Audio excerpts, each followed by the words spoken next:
Chimpanzee மற்றும் PickMe chimpanzee போனோபோ வகை இனங்கள் நமக்கு நெருக்கமான தற்போதும் உயிர் வாழும் உயிரினங்களாகும்.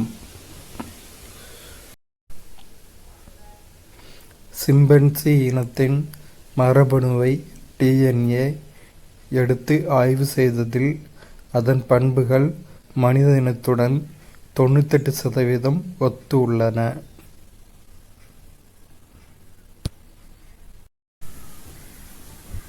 கோதுமை, பார்லி, பட்டாணி ஆகியவை 10,000 ஆண்டுகளுக்கும் முன்பே பயிரிடத் தொடங்கப்பட்டுவிட்டன. காய்கனி மற்றும் கொட்டை தரும் மரங்கள் கிமு பொது ஆண்டுக்கு முன் 4,000 ஆண்டுகளிலேயே விளைச்சலுக்காக பயிரிடப்பட்டுள்ளன. அத்தி, ஆலிவ், பேரீச்சை, மாதுளை, திராட்சை அவற்றில் அடங்கும். புதிய கற்கால மனிதர்கள்தான் முதலில் மட்பாண்டங்களை செய்திருக்க வேண்டும். மட்பாண்டங்களை அவர்கள் கையாலோ அல்லது மெதுவாக சுற்றும் சக்கரத்தை கொண்டோ வனைந்தார்கள். மட்பாண்டங்களை சுடுவதற்கு முன்னால் அவற்றை கூழாங்கற்கள் கொண்டு மெருகேற்றினார்கள். இதனை தேய்த்து மெருகிடுதல் பர்னிசிங் என்பர். எகிப்திய மம்மிகள் பதப்படுத்தப்பட்ட இறந்த உடல் மம்மி எனப்படும். இறந்தவர்களின் உடல்களை சோடியம் கார்பனேட், சோடியம் பைகார்பனேட் ஆகியவற்றின் கலவையான நாட்ரன் உப்பு என்ற ஒரு வகை உப்பை வைத்து பாதுகாக்கும் வழக்கம் எகிப்தியரிடையே இருந்தது. 40 நாட்களுக்கு பிறகு உப்பு உடலின் ஈரப்பதம் அனைத்தையும் உறிஞ்சிய பிறகு உடலை மரத்தூளால் நிரப்பி லினன் துண்டுகளால் சுற்றி துணியால் மூடி வைத்து விடுவார்கள். உடலை சார்கோபேகஸ் எனப்படும் கல்லாலான சவப்பெட்டியில் பாதுகாப்பார்கள். பேப்பர் என்ற சொல் பாப்பிரஸ் என்ற தாவரத்தின் பெயரிலிருந்து வந்தது. எகிப்தியர்கள் காகித நாணல் பாப்பிரஸ் என்ற தாவரத் தண்டிலிருந்து தாள்களை தயாரித்தனர். இத்தாவரம் நைல் பள்ளத்தாக்கில் அதிகமாக வளர்ந்தது. அக்காட் நகரம்தான் பின்னர் பாபிலோன் என்று அழைக்கப்பட்டது. இது மேற்கு ஆசியாவின் வணிக பண்பாட்டு மையமாக திகழ்ந்தது. அசிரிய பேரரசு உலகின் முதல் இராணுவ அரசு என கருதப்படுகின்றது. அவர்கள் ஒரு வலிமையான இராணுவ சக்தியாக உருவாவதற்கான காரணம் இரும்பு தொழில்நுட்பத்தை நன்கு பயன்படுத்தியமைதான். எழுத்து மற்றும் எழுத்துமுறை உருவாக்கம். எழுத்து உருவாக்கப்பட்டது மனிதகுல வரலாற்றில் ஒரு முக்கியமான மைல்கல்லாகும். கிமு பொது ஆண்டுக்கு முன் 4000 ஆண்டின் பிற்பகுதியில் சுமேரியாவில் எழுத்துமுறை உருவானது. ஹைரோகிளிபிக் எனப்படும் சித்திர எழுத்துமுறை என்ற எகிப்திய எழுத்துமுறை கிபி பொது ஆண்டுக்கு முன் 3ஆம் 1000 ஆண்டின் துவக்கத்தில் உருவானது. இதே காலகட்டத்தில் ஹரப்பா மக்களும் ஒருவித எழுத்து முறையை பின்பற்றினார்கள். எனினும் சிந்துவெளி எழுத்துக்கள் இன்னமும் வாசித்து புரிந்து கொள்ளப்படவில்லை. சீன நாகரிகமும் ஆரம்ப காலத்திலிருந்தே தனக்கென்று ஒரு எழுத்து முறையை உருவாக்கியது. சுடுமண் பொம்மை இராணுவம். சீனாவில் பல நூற்றுக்கணக்கான இராணுவ வீரர்களின் சுடுமண் பொம்மை சிற்பங்கள் கண்டுபிடிக்கப்பட்டுள்ளன. இவை முதல் சீன பேரரசரான குவின் சி ஹுவாங்கின் இராணுவத்தை பிரதிபலிப்பதாக கருதப்படுகிறது. இவை கிமு பொது ஆண்டுக்கு முன் 210-209 காலகட்டத்தில் அரசருடன் அவருடைய கல்லறையில் புதைக்கப்பட்டதாக தெரிகின்றது. இவை சான்கி மாகாணத்தில் சியான் என்ற ஊரிலிருந்து 35 கிலோமீட்டர் வடகிழக்கே உள்ள லிசான் மலையடிவாரத்தின் வடக்கில் உள்ள அரசரின் கல்லறையில் உள்ளன. ஹரப்பா தான் முதலில் கண்டுபிடிக்கப்பட்ட இடம் என்பதால் சிந்துவெளி நாகரிகம் ஹரப்பா நாகரிகம் என்றும் அழைக்கப்படுகிறது.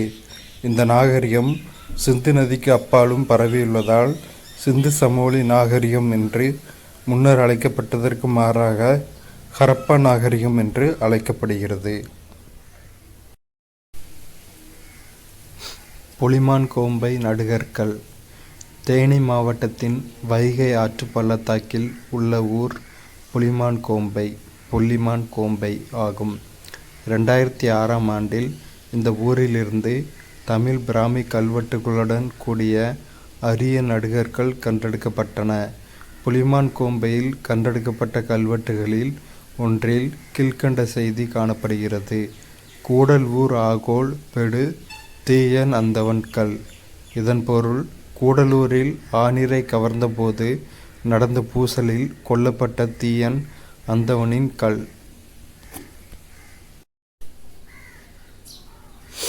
கொடுமணலில் கிடைத்த செம்மணி கற்கள் பதித்த வெண்கலத்தாலான புலி. இதுதான் கொடுமணலில் கிடைச்சிருக்க புலி. புதுச்சேரியின் ஆரோவில்லில் கிடைத்த வெண்கல கிண்ணம் பெருங்கற்காலம்.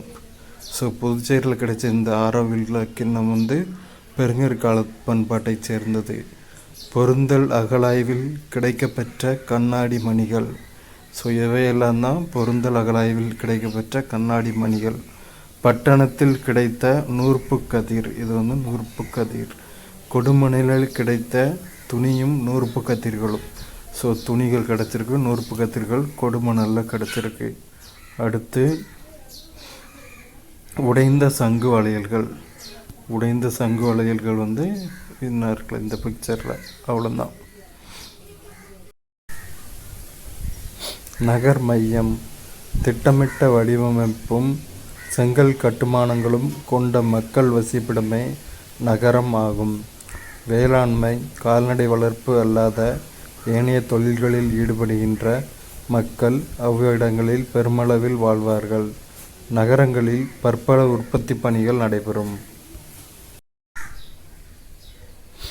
கர்நாடகாவில் உள்ள சிரவணபெலகொலாவில் உள்ள பாகுபலியின் சிலைதான் இந்தியாவில் செதுக்கப்பட்ட மிக உயரமான சமணச் சிலை. இவர் கோமதீஸ்வரர் என்றும் அழைக்கப்படுகிறார். இந்த சிலையின் உயரம் 57 அடி. சமணத்தில் பிளவு. சமண காஞ்சியை பற்றி பார்ப்போம். சமண காஞ்சி கிபி பொது ஆண்டு 7ஆம் நூற்றாண்டில் தமிழகத்தில் இருந்த முக்கியமான சமயங்களில் சமணமும் ஒன்று. பல்லவ மன்னரான மகேந்திரவர்மன் சமண சமயத்தை சார்ந்தவர். அப்பர் என்று அழைக்கப்பட்ட திருநாவுக்கரசரின் தாக்கத்தால் அவர் சைவ சமயத்துக்கு மாறினார். தற்போதைய காஞ்சி நகரத்துக்கு அருகில் சமண காஞ்சி அமைந்திருக்கிறது. அங்கே சமண கோயில்களை நாம் காணலாம். அவற்றுள் முக்கியமானது திருப்பருத்திக்குன்றம் சமண கோயிலாகும். இக்கோயிலின் கூரையில் மகாவீரரின் வாழ்க்கை கதை ஓவியமாக வரையப்பட்டுள்ளது. புத்தரின் நெருக்கமான சீடராக இருந்தவர் ஆனந்தன். அவர் ஒருமுறை புத்தரிடம் பெண்கள் துறவியாக முடியுமா என கேட்டார். அதற்கு புத்தர், பெண்கள் உலக இன்பங்களையும் ஆடம்பரங்களையும் துறந்தால் அவர்களும் ஆண்களைப் போல துறவியாக முடியும், மெய்யறிவையும் அடைய முடியும் என்றார்.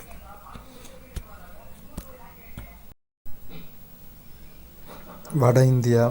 வடக்கே காபூல் பள்ளத்தாக்கில் இருந்து தெற்கே கோதாவரி வரை பரவியிருந்தது. இங்கு காசி, கோசலம், அங்கம், மகதம், வஜ்ஜி, மல்லா, சேதி, வட்சா, குரு, பாஞ்சாலம், மத்சயம், சூரசேனம், ஆசாகம், அவந்தி, காந்தாரம், காம்போஜம் என்று 16 மகாஜனபதங்கள் தோன்றின. ஈரானில் அசிரிய பேரரசும் இந்தியாவில் மகத பேரரசும் உருவாக இரும்பு கலப்பை சார்ந்த விவசாயம் வழிவகுத்தது.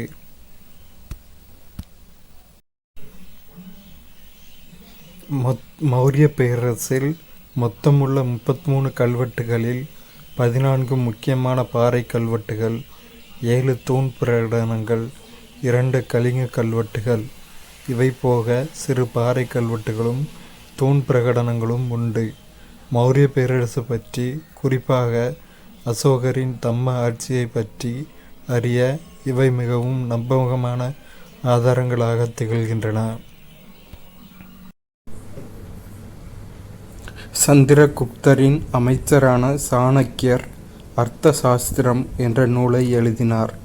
இது மௌரிய ஆட்சி நிர்வாகம் பற்றி விரிவாக எடுத்துரைக்கிறது.